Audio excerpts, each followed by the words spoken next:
A racist police officer lied to falsely incriminate a black woman in court. He stood before the judge, his chest puffed out with confidence, his badge gleaming under the fluorescent lights of the courtroom.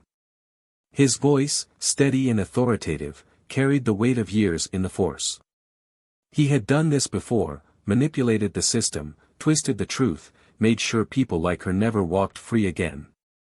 And today, he was sure, would be no different. "She's guilty," he declared, his tone laced with absolute certainty. "We have irrefutable evidence linking her to a massive financial fraud operation. Fake businesses, laundered money, and offshore accounts. A criminal, hiding behind a polished image." Murmurs rippled through the courtroom. Journalists scribbled notes, cameras clicked. The prosecution smirked, already tasting victory. The jury members leaned in, absorbing every word. And she, standing there, in the center of it all, could feel every gaze piercing her skin, every whisper carving into her dignity like a blade.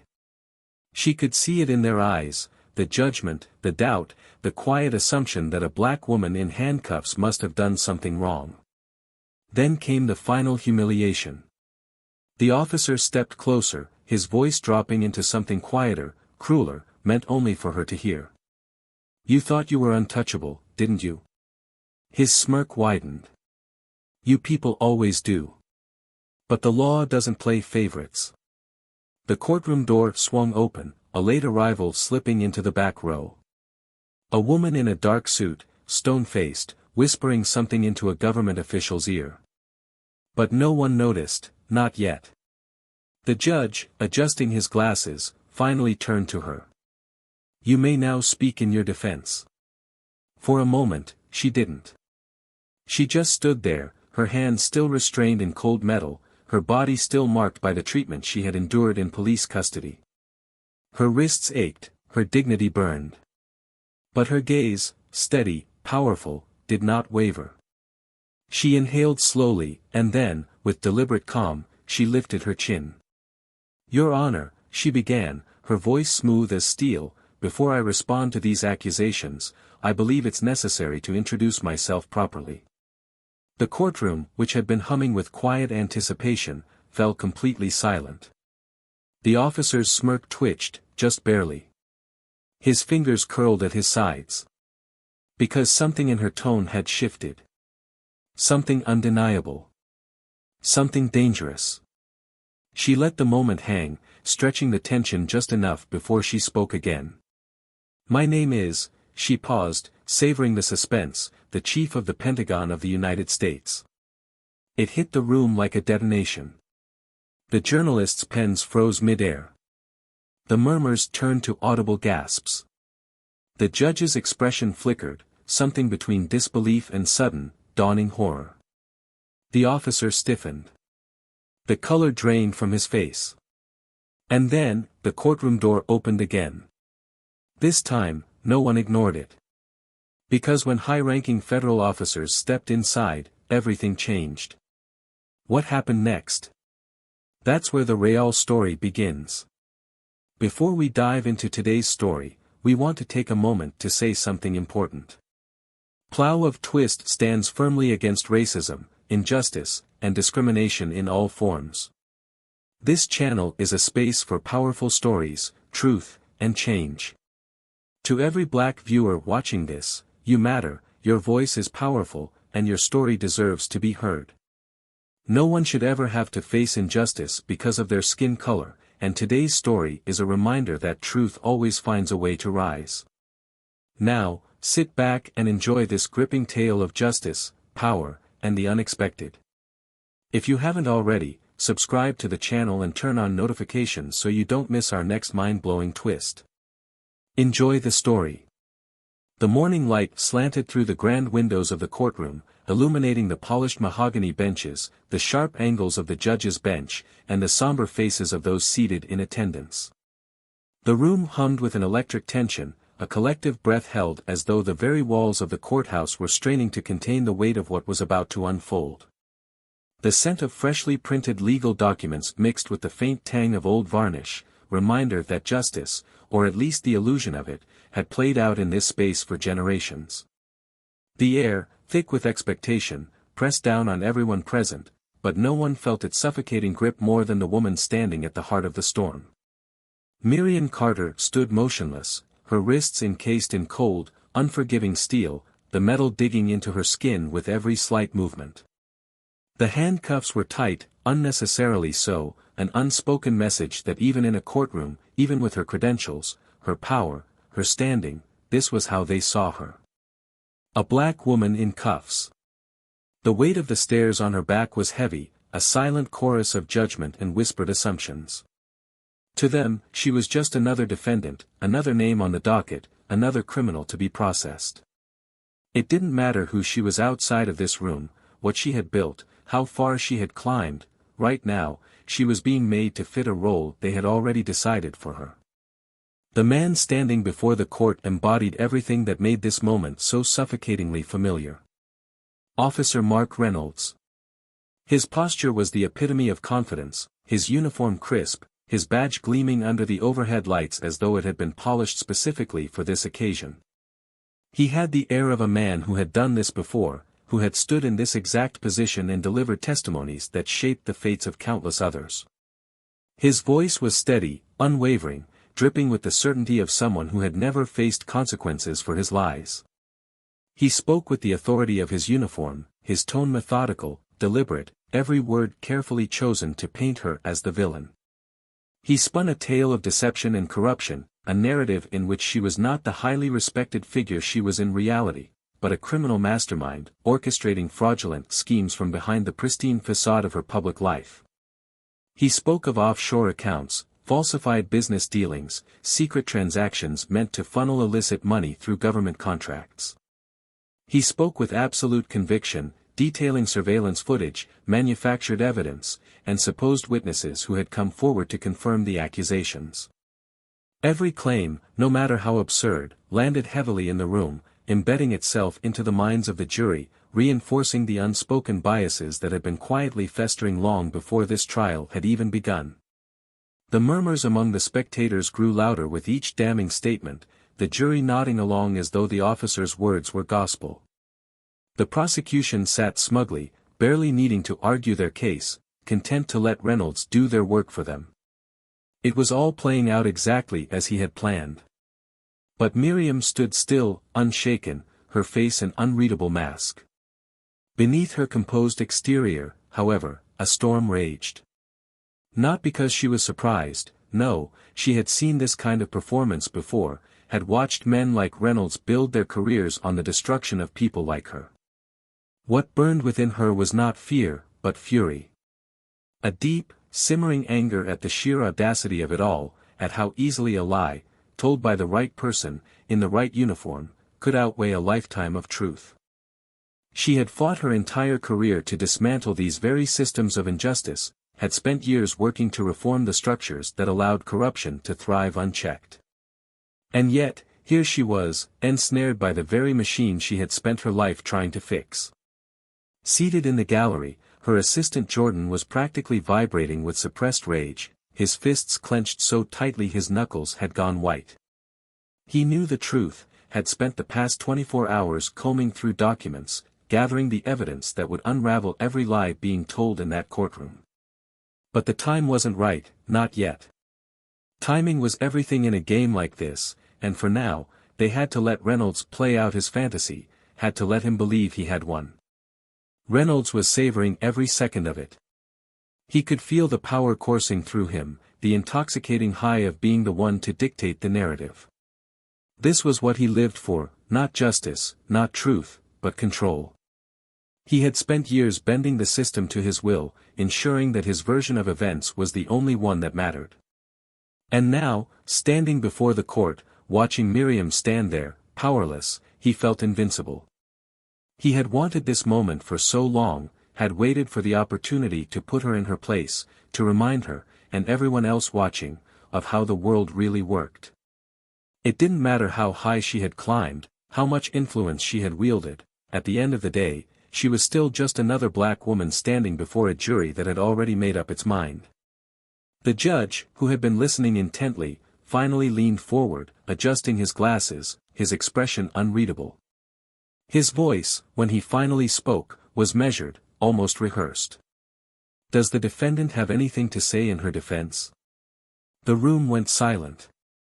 A thick, suffocating stillness fell over the courtroom as every set of eyes turned toward her, waiting. Reporters clutched their pens, cameras poised, the weight of expectation hanging in the air like a held breath. Miriam inhaled slowly, deliberately, before she lifted her head. Her movements were controlled, precise, every inch of her radiating an unshakable confidence that sent a ripple of unease through the room. When she spoke, her voice was steady, smooth as steel, every syllable slicing through the air with calculated precision.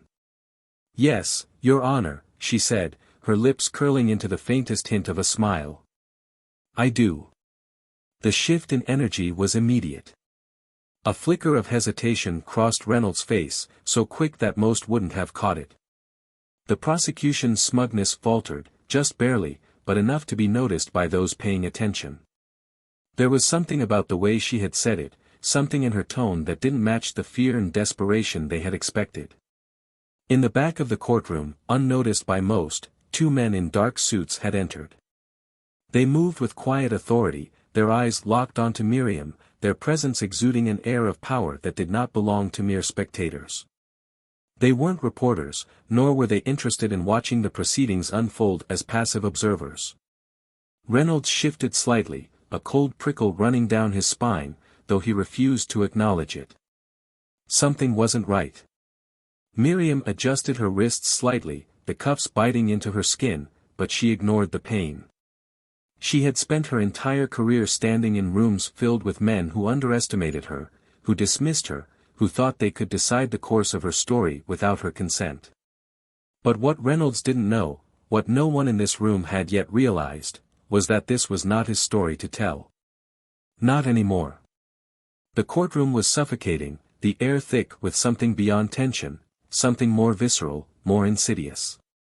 It was the weight of assumption, of power wielded unfairly, of a system designed to crush those who dared to exist outside the narrow mold it favored. Miriam Carter stood in the center of it all, unshaken, her composure a stark contrast to the chaos she could feel swirling beneath the surface. She had been in high-pressure situations before, had stood before powerful men who believed their authority was absolute, but never like this. Never with her hands restrained. Never with a jury already convinced of her guilt before she had even spoken a single word in her defense. The prosecution's lead attorney, Richard Calloway, cleared his throat, his polished shoes tapping lightly against the marble floor as he paced in front of the jury. He was the kind of man who thrived in rooms like this, a veteran of the courtroom who knew how to twist facts just enough to make fiction sound like reality. He turned to the jury with a carefully practiced frown, a slight shake of his head, the kind of mannerism that suggested disappointment rather than anger. It was a subtle manipulation, but effective. "Ladies and gentlemen of the jury," Calloway began, his voice smooth, measured, exuding a false sense of impartiality. "I want you to take a long, hard look at the defendant. A woman who, on the surface, appears composed, confident, professional even. A woman who has spent years crafting a public image, convincing the world that she is untouchable. But, as we have laid out today, appearances can be deceiving."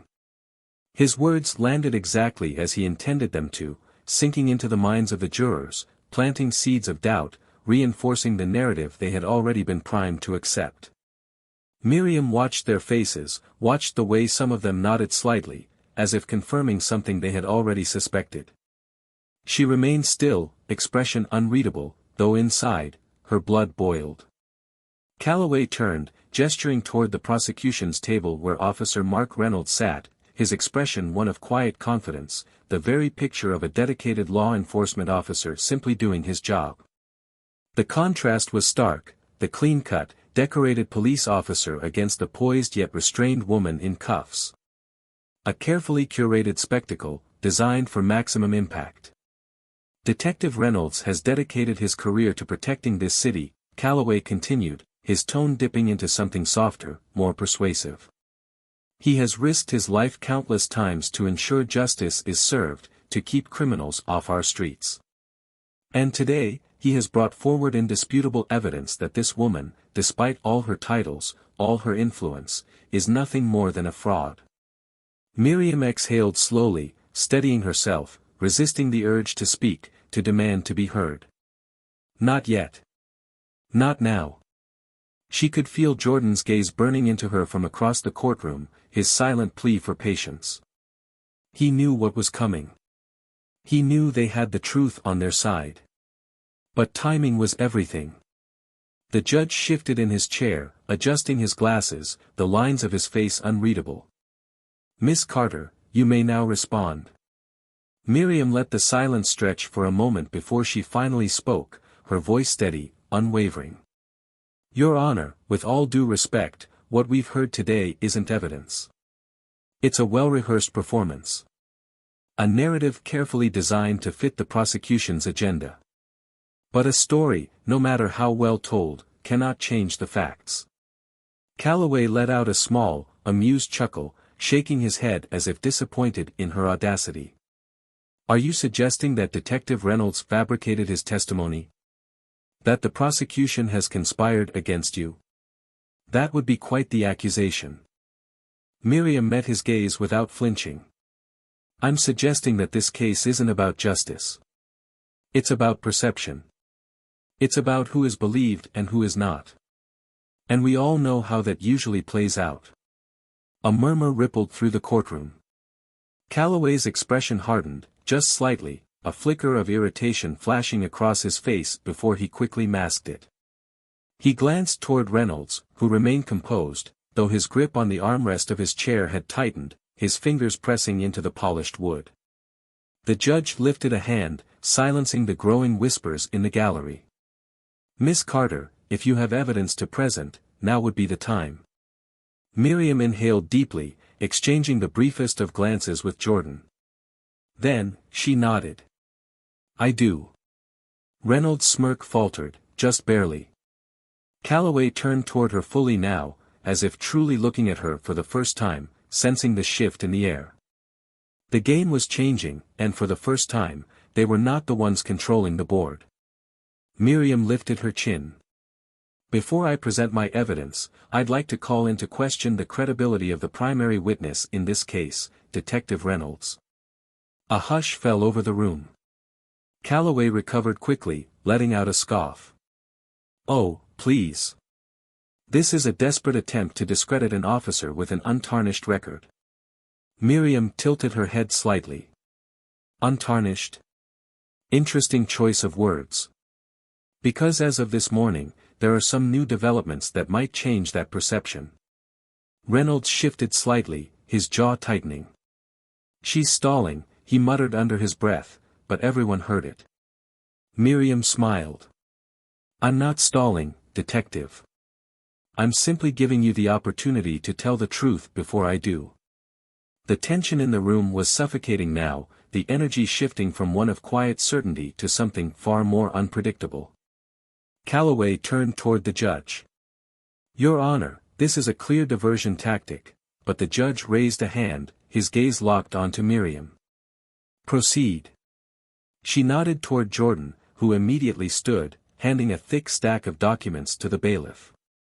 "These," Miriam said as the papers were distributed, "are financial records, communication logs, and internal reports that link Detective Reynolds to multiple instances of evidence tampering, coercion, and, most notably, a direct financial transaction between him and an offshore account just days before my arrest."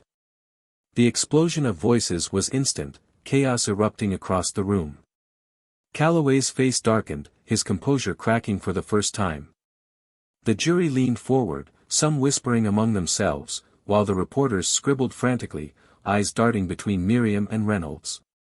The officer's face had gone pale, his confidence evaporating like mist under the heat of the truth. The judge slammed his gavel. "Order! Order in the court!" But the damage had been done. The shift was irreversible. The foundation upon which this case had been built had just begun to crumble. And Miriam Carter? She wasn't done yet. The silence that fell over the courtroom was unlike anything that had come before. It wasn't the expectant hush of an audience awaiting the next argument, nor was it the rehearsed pause of a judge about to bring down the gavel. This was something deeper, heavier, a vacuum of disbelief that sucked the very air from the room. The jury sat frozen, their eyes darting between the stack of documents in their hands and the man at the center of it all. Officer Mark Reynolds had stopped moving entirely, his fingers clenching into tight fists on the table, his jaw locked so rigidly that the muscle twitched under his skin. His composure was cracking, hairline fractures spreading beneath the surface of his once impenetrable confidence. Miriam Carter watched him with unwavering patience, allowing the weight of the moment to settle fully before speaking again. Her voice, smooth and controlled, sliced through the tension like a scalpel. "Would you like to explain this, Detective Reynolds?" Her eyes bore into him, challenging him in a way that made his skin prickle. "Or would you rather I continue?" Reynolds let out a sharp exhale, his nostrils flaring, but he said nothing. Calloway, still gripping onto the last shreds of control, forced a strained laugh and stepped forward. "Your Honor, this is absurd. These so-called documents," the judge lifted a hand, silencing him with a look. "I will decide what is absurd, Mr. Calloway. Sit down." His tone was razor-sharp, cutting through the chaos that had erupted minutes before. The courtroom obeyed, murmurs settling into a tense anticipation. He turned back to Miriam, his expression unreadable. "Proceed."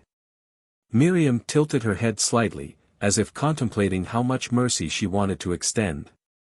"The evidence you have before you," she continued, her words measured, "contains not only financial records but also direct correspondences, emails, text messages, and official reports, indicating that Detective Reynolds has systematically falsified testimonies in multiple cases over the past 5 years. His actions have directly led to wrongful convictions, destroyed lives, and, most relevant to this case, manufactured the charges brought against me." The papers in the jury's hands rustled as they flipped through them, their expressions shifting from skepticism to shock to something darker.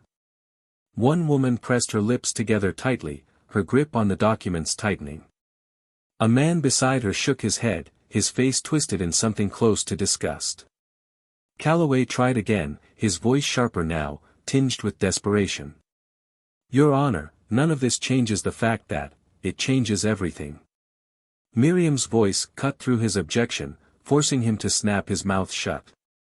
She turned back to the jury, her eyes scanning their faces, ensuring she had their full attention. "Ask yourselves, if a man is willing to forge evidence, to send innocent people to prison for his own gain, what makes you believe he wouldn't do it again? What makes you believe that I, who have built my career on integrity, on national security, on defending this country, would suddenly throw it all away for something as amateur as financial fraud?"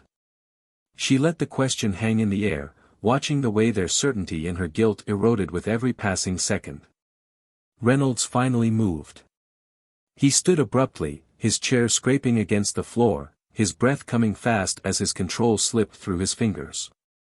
His voice, once so commanding, now carried an edge of something close to panic. "This is a goddamn setup." Miriam turned to him, her expression unreadable. "Is it?" Her gaze flicked toward the courtroom entrance just as the doors swung open. 2 federal agents stepped inside, their presence commanding, their movements purposeful. They didn't need to say a word, everyone in the room knew exactly why they were here. Reynolds' breathing became shallow, his pulse hammering beneath his skin. His gaze darted between the agents and the judge, then to Calloway, who looked just as pale as he did. "You can't be serious," he hissed under his breath, though whether it was directed at the judge, the agents, or the universe itself was unclear. One of the agents, a man with graying hair and an expression carved from stone, stepped forward, his voice ringing with authority. "Detective Mark Reynolds, you are under arrest for obstruction of justice, falsifying evidence, and conspiracy to commit perjury." His words fell like a hammer, each syllable sealing Reynolds' fate. The courtroom erupted into chaos. Journalists scrambled for their cameras, the frantic clicking of shutters filling the space. The jury stared in wide-eyed shock, some whispering among themselves, others simply gaping at the spectacle unfolding before them. Calloway stumbled backward, shaking his head as if trying to wake from a nightmare, while Reynolds' entire body went rigid. "No, no, no, this is bullshit." Reynolds barked, his voice growing frantic, his eyes wild with desperation. "You're making a mistake. I was doing my job. She's the one who should be in cuffs, not me." The agents didn't falter.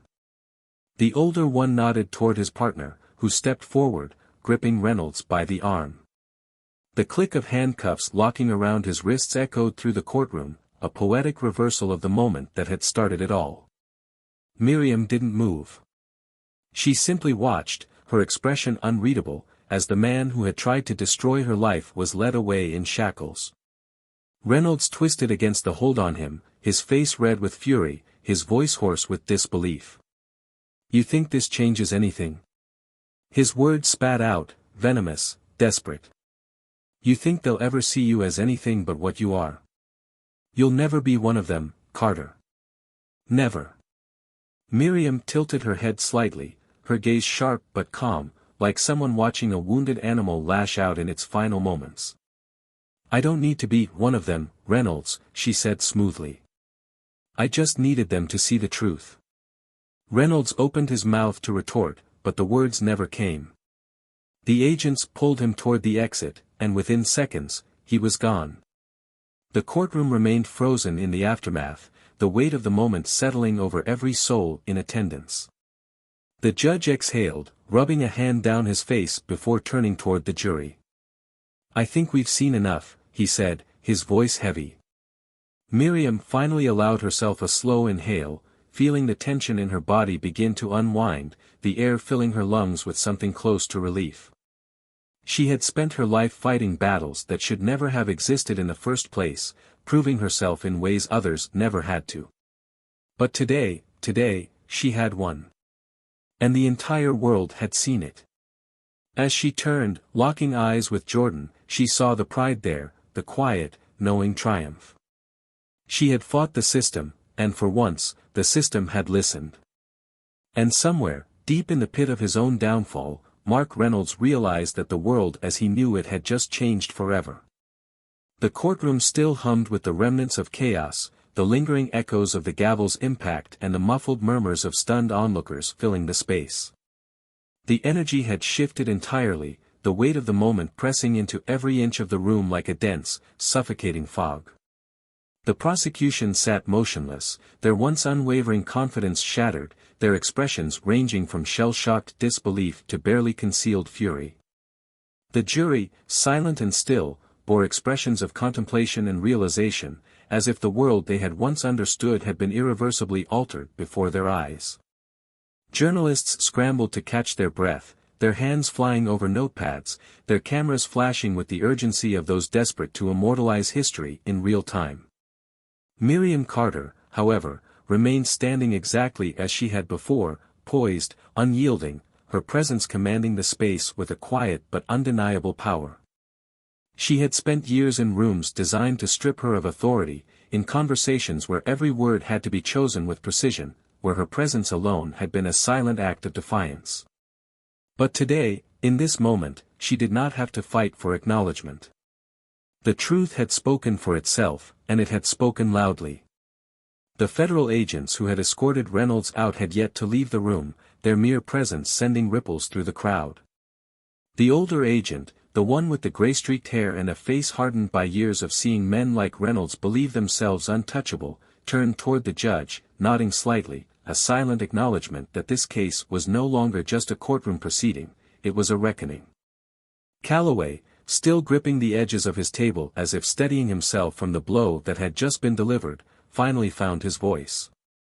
"Your Honor, he hesitated, the usual eloquence of a seasoned prosecutor faltering beneath the weight of his own unraveling case. He exhaled sharply, jaw tightening.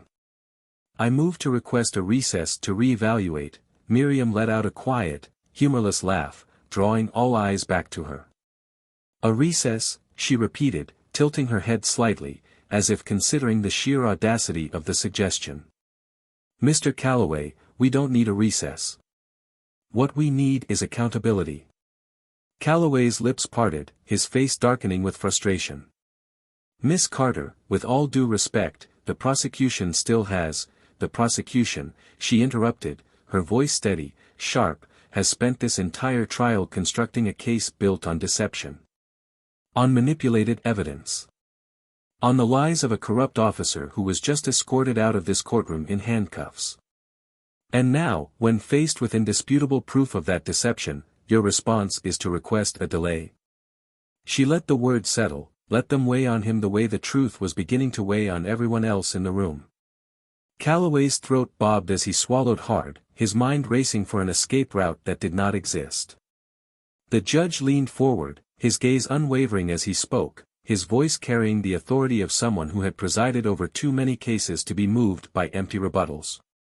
Mr. Calloway, unless you have a legitimate argument to present, I see no reason why we should prolong this any further. The courtroom held its collective breath. Calloway looked toward the prosecution's table, as if searching for an ally among his team, but they, too, had seen the writing on the wall. His fingers flexed against the wood, and for the first time in his career, he was the one who had no ground left to stand on.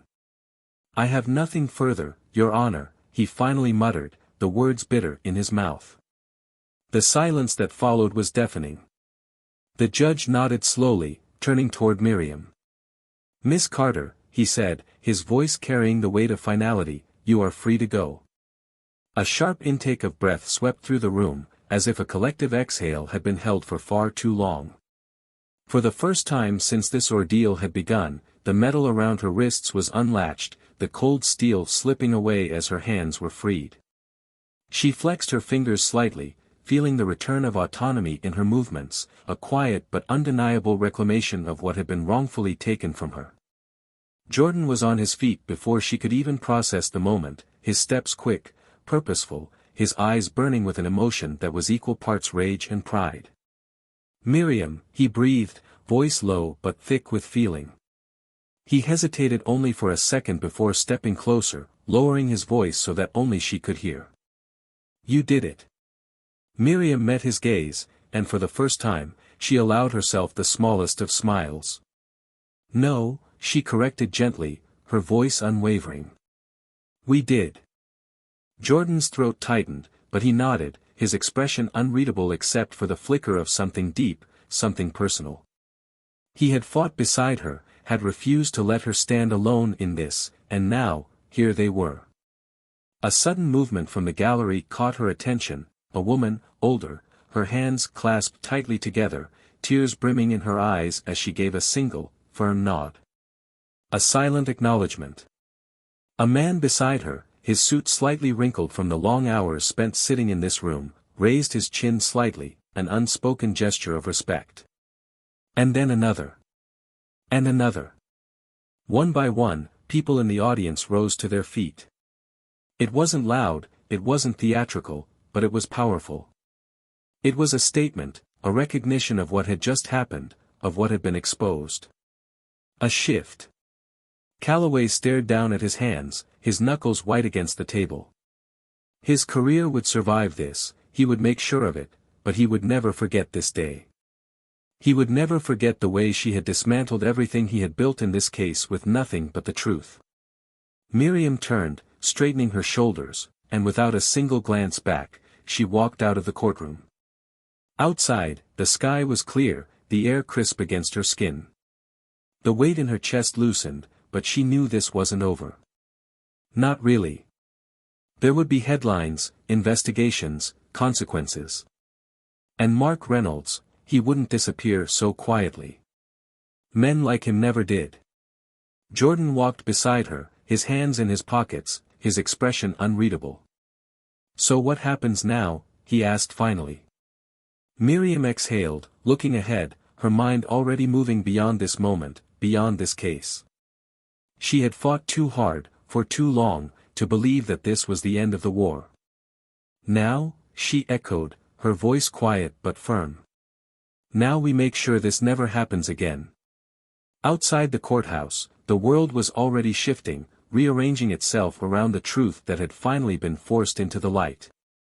The sky stretched wide and clear above them, the city humming with the relentless pace of life continuing, as if the ground hadn't just cracked beneath its feet. The press swarmed the steps like vultures circling fresh carrion, their cameras flashing, their voices colliding in a storm of urgent questions. Some were barking demands, others pleading for an exclusive, but the noise barely touched Miriam as she moved forward, her step steady, her expression unreadable. Jordan was close beside her, his presence solid and grounding, his eyes scanning the crowd, measuring their intent. He had been in too many rooms where narratives had been twisted before they even left someone's lips, had seen too many powerful people manipulate reality with nothing more than a well-placed phrase. And he knew, as well as Miriam did, that just because the truth had been exposed in that courtroom didn't mean the world would accept it without resistance. A journalist shoved a microphone toward her, breathless with urgency. "Miss Carter, do you believe today's verdict is enough to restore public trust in the justice system?" Another voice cut in before she could answer. "What about the other cases Detective Reynolds may have tampered with? Should we expect further investigations? Are you planning to take action against the department?" A third, sharper voice followed. "Do you feel safe? Given the backlash from certain law enforcement groups, do you believe there will be retaliation?" Miriam's lips pressed into a thin line, her eyes flicking to the sea of expectant faces. Every question was calculated, angled toward a headline that would serve an agenda. Some were looking for a soundbite of victory, others for a hint of anger, something they could twist into controversy. The weight of expectation bore down on her, but she refused to be rushed, refused to give them what they wanted before she was ready. She stopped walking, the press tightening around her like a pack sensing blood in the water. Jordan tensed beside her, ready to pull her away if needed, but she lifted a hand slightly, signaling for him to wait. She let the silence stretch, controlling the tempo, making them lean in. And when she finally spoke, her voice was calm, deliberate, every word chosen with precision. "Today was never about restoring trust," she said, her gaze steady, unwavering. "It was about revealing the truth. Trust isn't restored with one victory, it's rebuilt through accountability. And that work is far from over." The murmurs among the crowd grew louder, the journalists scribbling furiously, sensing something bigger unfolding. Miriam continued, her tone unwavering. "There will be further investigations. Not just into Detective Reynolds, but into every case that has been tainted by his corruption. Innocent people have suffered under the weight of his lies, and that cannot be ignored. The system allowed this to happen. The system protected him. And unless real change happens, it will happen again." A reporter raised a hand, her expression unreadable. "And do you believe real change is possible?" Miriam let out a slow breath, tilting her head slightly, considering the weight of the question. She had spent her entire career in the trenches of bureaucracy, fighting battles that should never have existed in the first place. She had seen reform efforts suffocated under red tape, had watched as people in power chose complacency over justice, self-preservation over truth. But she had also seen the tide turn today, had watched as the courtroom, once so ready to condemn her, had been forced to open its eyes. "Change is only possible if we refuse to look away," she said finally. "If we refuse to let people like Reynolds operate in the shadows. If we hold not just individuals, but entire institutions, accountable. This is not just about one officer. It's about an entire system that allows people like him to thrive." The words landed heavily, sinking into the air between them, and for a moment, there was no response. Then, a voice from the back of the crowd broke the silence. "What about retaliation?" It was a man's voice, steady but pressing. "A lot of people in law enforcement won't be happy about this. You just helped take down one of their own." Miriam met his gaze, recognizing the underlying message beneath the words. She had been warned before, had felt the quiet but unmistakable pressure of those who wanted her to back down, to let things play out without disrupting the status quo. And now, with Reynolds exposed, there would be those who saw her as a threat, those who would want her silenced. She straightened slightly, her expression unreadable. "Then let them be unhappy," she said simply. The crowd erupted again, the press scrambling to capture the moment, their voices overlapping in a flurry of speculation and analysis. Jordan exhaled sharply beside her, muttering something under his breath about how that answer would be on every news cycle by morning. But Miriam didn't care. She had said what needed to be said. And now, she was done talking. Without another word, she turned and walked away, the cameras flashing wildly behind her, the city stretching wide and waiting ahead. Hours later, the weight of the day settled over her in the quiet of her office. The space felt different now, heavier somehow, as if the air itself had shifted. The walls, once lined with reports, classified documents, and strategic plans, now held something more, something unspoken but undeniable.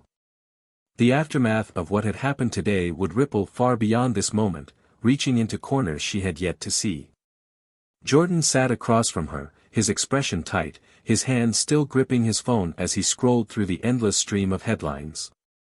"Reynolds is already making statements," he said, his voice laced with frustration. "Or at least, his lawyer is.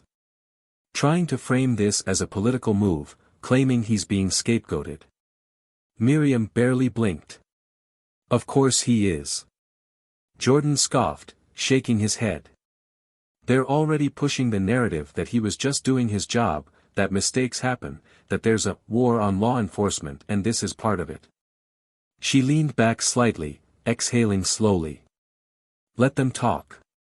Jordan frowned, looking up from his screen. "That's it? Let them talk. You don't want to respond?" She met his gaze, her voice steady. "I don't need to respond. The truth already did." Jordan studied her for a moment before nodding slowly, leaning back in his chair. "You really think this is over?" Miriam's lips pressed together, her mind turning over the countless possibilities, the battles still ahead. "No," she admitted quietly. "But it's a start." The room fell into silence, the weight of what they had set into motion pressing down on both of them. Outside, the city moved on, unaware of the storm still brewing beneath its surface. And somewhere, in a place she couldn't see yet, the consequences of today's revelations were already taking shape. The office was dimly lit, the glow from the city skyline stretching through the wide windows, reflecting off the polished mahogany desk where stacks of reports lay untouched. The world outside moved at its relentless pace, but inside this space, time felt suspended, heavy with the weight of everything that had happened. Miriam sat with her elbows resting on the armrests of her chair, her fingers steepled, her gaze fixed somewhere in the distance beyond the glass. She wasn't looking at the skyline, not really. She was looking beyond it, into the ripple effects of the day, into the storm she had set into motion. Jordan sat across from her, his shoulders tense, his hands still gripping his phone as more notifications rolled in. The media frenzy hadn't let up, and neither had the backlash. The fallout from Reynolds' arrest had been immediate, unavoidable. Some hailed it as justice, a rare victory against corruption in law enforcement, proof that accountability was still possible. But others, those who thrived in the shadows Reynolds had once operated in, were not so eager to accept defeat. Jordan exhaled sharply, shaking his head as he read through the latest developments. "They're already moving to discredit you," he muttered, his voice edged with frustration. "Some of the usual suspects, but also a few names I didn't expect. There's talk of internal investigations, claims that this was politically motivated, that you orchestrated this from the beginning to take down law enforcement leadership." His jaw tightened as he scrolled further. "Some are even trying to flip it, saying Reynolds was the real victim here. That he's being sacrificed to appease the system." He let out a bitter laugh, rubbing a hand over his face. "Unbelievable." Miriam finally blinked, drawing herself back from her thoughts, her expression unreadable.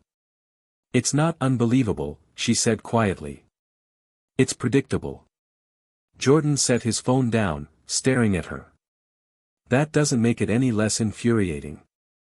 She exhaled slowly, shifting slightly in her chair. They're doing what they always do, protecting their own, controlling the narrative.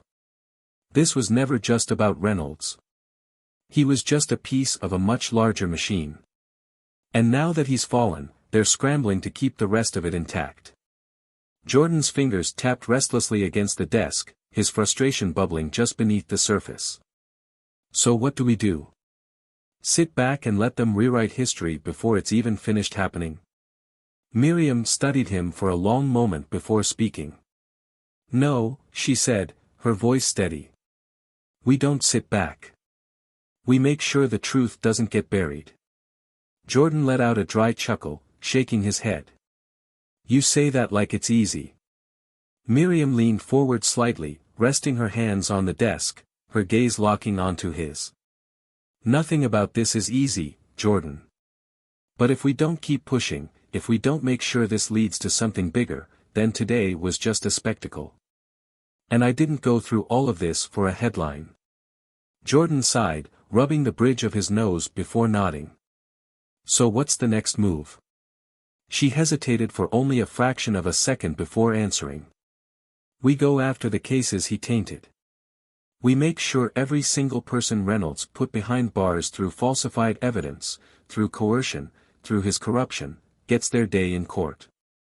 We push for reviews, for retrials, for appeals. We don't just take down one man. We expose everything. Jordan's eyes widened slightly, a mixture of admiration and concern flickering across his face. You know what that means, right? This won't be like today. The deeper we go, the more dangerous this gets. Miriam nodded, her expression unwavering. I know. Jordan hesitated, searching her face for any sign of doubt. He found none. Instead, he found the same resolute fire that had carried her through this battle, the same quiet determination that had made her who she was. He leaned back slightly, shaking his head, but there was something close to a smile at the corner of his mouth. Damn, he muttered. You really don't know when to stop, do you? Miriam's lips curved slightly, but there was no humor in it. If I had stopped every time someone wanted me to, I wouldn't be here now. Jordan exhaled, nodding. All right, he said finally. Then let's do it. A knock on the door interrupted them. Miriam glanced at the clock. It was late, long past when most people should have gone home. But when the door opened, a woman stepped inside, her expression unreadable. She was older, dressed in a dark suit, her posture rigid with the weight of unspoken authority. Miriam recognized her immediately. Director Vane, she said, her tone neutral. I wasn't expecting a visit. The woman's eyes flicked toward Jordan for a brief moment before settling back on Miriam. We need to talk. Privately. Jordan glanced at Miriam, waiting for her signal. She gave him a small nod, and with only a brief hesitation, he grabbed his phone and stood, sending one last glance toward her before stepping out and closing the door behind him. Director Vane took a slow step forward, her gaze sharp, assessing. You've caused quite the storm today. Miriam met her stare evenly. I did what needed to be done. Vane nodded slightly, as if she had expected that answer. And now you plan to keep going. Miriam didn't hesitate. Yes. There was a beat of silence before Vane exhaled, stepping closer. I came here to warn you, Carter. You might think this battle is over, but it's just beginning. You exposed Reynolds, and now the people who benefited from his corruption are watching you. Some are waiting for you to make a mistake. Others, she hesitated, her gaze darkening slightly. Others won't wait. Miriam held her gaze, unflinching. I know the risks. Vane studied her for a long moment, then nodded. Good. Because from this point forward, you don't just have enemies in that courtroom. You have enemies in places far beyond it. Miriam inhaled slowly. Is that a threat? Vaughan's lips pressed into a thin line. It's a fact. Silence stretched between them, heavy and charged. Then, without another word, Vaughn turned and walked toward the door. Just before stepping out, she paused, glancing back. "Be careful, Carter," she said, her voice quieter this time. "You're playing in a different league now." And then she was gone. Miriam sat there for a long moment, the weight of those words settling over her. She had always known this fight wouldn't end in that courtroom. She had always known the system didn't break so easily. But hearing it aloud, knowing that forces far beyond Reynolds were already maneuvering in the shadows, was something else entirely. The door opened again, and Jordan stepped back in, his expression immediately shifting as he took in her face. "What happened?" he asked, his voice cautious. Miriam exhaled, then slowly stood, straightening her shoulders, her mind already calculating, preparing, adapting. "We keep moving," she said simply. Jordan studied her for a beat, then nodded. "All right," he said, his voice steady. "Then let's get to work." And with that, they stepped into the next fight. The hallway outside her office was quiet, but the kind of quiet that held weight, that suggested the world outside was still shifting, still reacting to what had unfolded in that courtroom. Miriam walked with purpose, her heels clicking softly against the marble floor, her mind already 5 steps ahead. Jordan was beside her, his expression tight, his thoughts likely racing through the same maze of consequences and strategies. They had won a battle, but the war had only just begun. As they reached the elevator, the metallic doors slid open with a soft chime, and they stepped inside. Jordan hit the button for the parking garage, then exhaled sharply, rubbing a hand over his face before finally turning to look at her. "I can't shake the feeling that this is about to get worse before it gets better," he muttered, his voice low, almost resigned. Miriam met his gaze, her expression unreadable. "That's because it is," she said simply. "They're not going to let this stand. They're going to retaliate, and when they do, they're going to make sure everyone sees it." Jordan let out a dry, humorless chuckle. "You sound like you expected this." She tilted her head slightly, considering her words. "I did. The system doesn't break cleanly. It doesn't shatter overnight. It fights back." The elevator doors opened, and they stepped into the dimly lit parking garage. The air smelled of oil and concrete, the distant hum of engines reverberating off the walls. As they approached her car, Jordan hesitated, glancing around before lowering his voice. "I've been thinking," he admitted. "About what Director Vaughn said. About enemies in places we can't see." Miriam unlocked the car, her fingers tightening slightly around the key fob. "And?" Jordan exhaled. "And I don't like it. Not just because it's true, but because it means we're not just dealing with a corrupt cop anymore. We're dealing with a system that spent decades protecting people like him. And if Vaughn is right, we've just become a very real problem for them." Miriam slid into the driver's seat, Jordan following into the passenger side. The moment the doors closed, the outside world felt muffled, the space between them charged with unspoken tension. She gripped the steering wheel, her gaze fixed ahead as she processed his words. "You're right," she admitted. "We have become a problem. But that's exactly why we can't stop now." Jordan turned in his seat, watching her closely. "Miriam, I'm not saying we stop. I'm saying we need to be smart about this. Because if we push too hard, too fast, we won't just be dealing with legal retaliation. We'll be dealing with something a hell of a lot worse." She finally looked at him, her expression unreadable.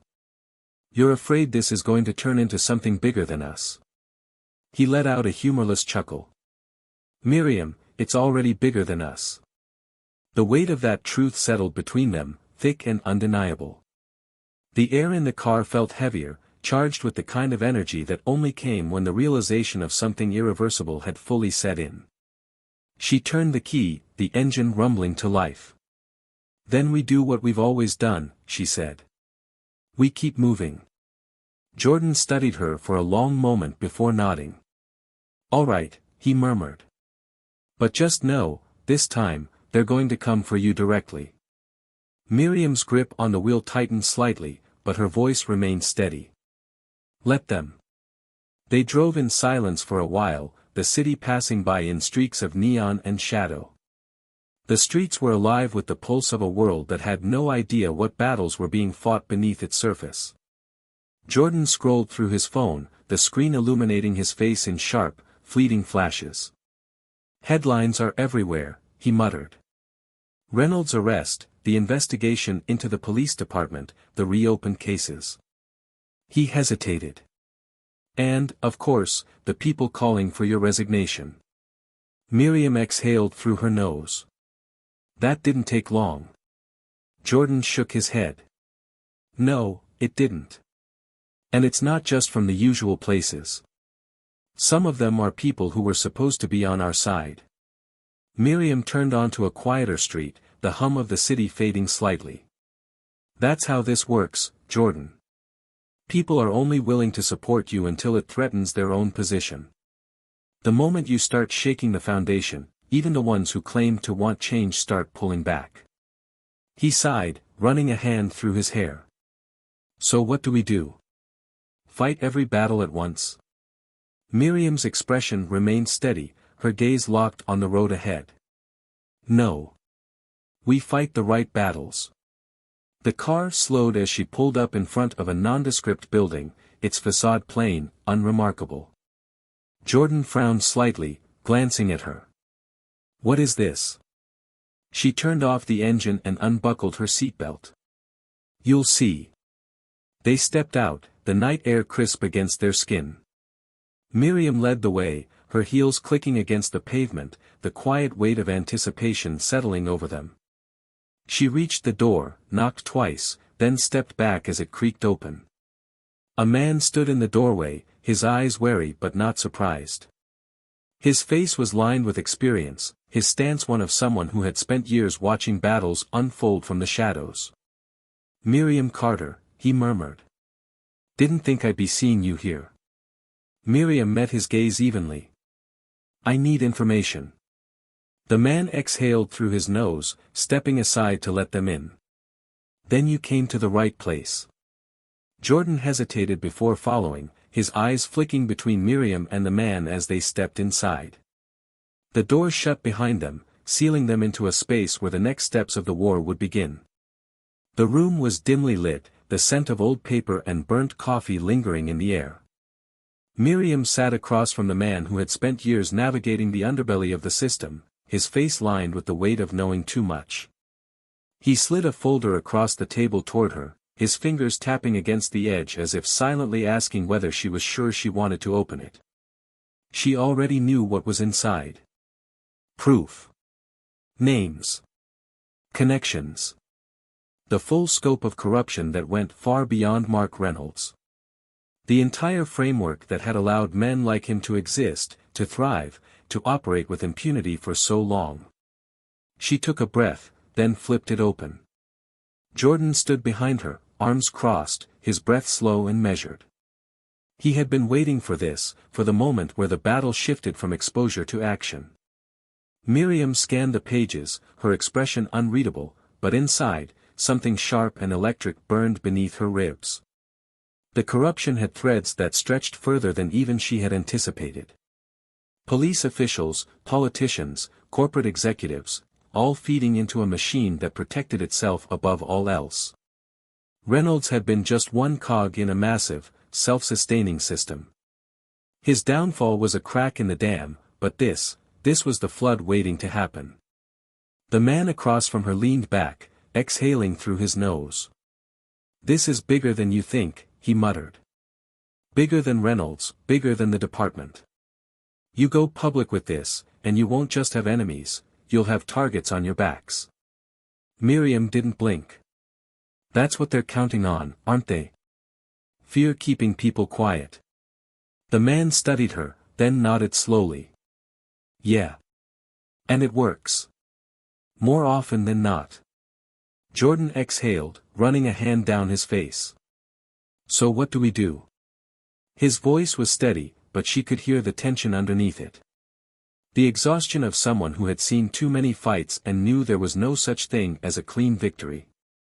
Miriam closed the folder, her fingers resting on the cover as she looked between them. "We don't back down," she said simply. "We don't go quiet. And we don't give them time to get ahead of us."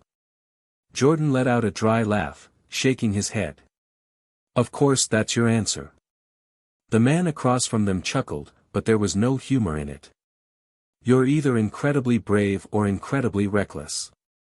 Miriam met his gaze. "Both," she said. "And that's exactly why we're going to win." The days that followed were a blur of movement. The press caught wind of the deeper investigation, headlines exploding with revelations of misconduct stretching beyond one officer. Protests broke out, fueled by communities that had been waiting for this moment, for someone to finally pull the curtain back on the machinery that had dictated their lives for too long. Reynolds, now sitting in a cell, found himself abandoned by the very system he had once believed would protect him. The police department distanced itself, officials scrambling to contain the damage, to shift blame, to rewrite the narrative before it spiraled further out of control. But it was too late. Miriam's name was everywhere. Some hailed her as a force of change, a woman who had refused to be broken by the system and instead forced it to reckon with itself. Others painted her as a threat, a destabilizer, someone who had gone too far in exposing the inner workings of institutions that were never meant to be questioned. Death threats arrived in anonymous envelopes. Security was heightened. But she never wavered. One by one, the cases Reynolds had tainted were reviewed. Wrongful convictions overturned. Men and women who had been buried under false charges saw daylight again. Some had spent years behind bars for crimes they hadn't committed, their lives stolen by the very people sworn to protect them. Miriam met with many of them personally, listened to their stories, to the weight of time that could never be given back. She carried those stories with her, let them fuel her every decision. Jordan sat across from her one evening, a drink in his hand, exhaustion carved into his features. "We actually did it," he murmured, almost to himself. "We tore it down." Miriam lifted her glass, studying the way the light caught the liquid inside. "Not all of it," she corrected. "Not yet." Jordan smirked. "You really don't know when to stop, do you?" She took a slow sip before setting the glass down. "Would you?" He sighed, leaning back. "No," he admitted. "I wouldn't." Reynolds, once a man who walked into courtrooms with his head held high, now sat in a different kind of room, stripped of the power he had wielded so mercilessly. His trial had been swift, the evidence against him overwhelming. The betrayal from his own department had been the final nail. They had used him as a shield, letting him take the fall while the higher-ups scrambled to maintain control. The last time Miriam saw him, he looked smaller than she remembered. Deflated. Angry. But not at himself, never at himself. He met her eyes through the glass partition, his fingers twitching slightly before he curled them into fists. "You think you won?" His voice was hoarse, rough from nights spent screaming at walls. Miriam tilted her head slightly. "I don't think," she said. "I know." His jaw clenched, his shoulders tight with the weight of his own downfall. "They'll replace me," he muttered. "You know that, right? The system doesn't fall because of one man." She studied him for a moment, then leaned in slightly. "No," she agreed. "But it starts with one." The reflection of her own face in the glass stared back at her, unshaken, unwavering. She turned without another word, leaving him in the place he had tried to put so many others. As she stepped outside, the air felt lighter, the sky stretching wide and endless above her.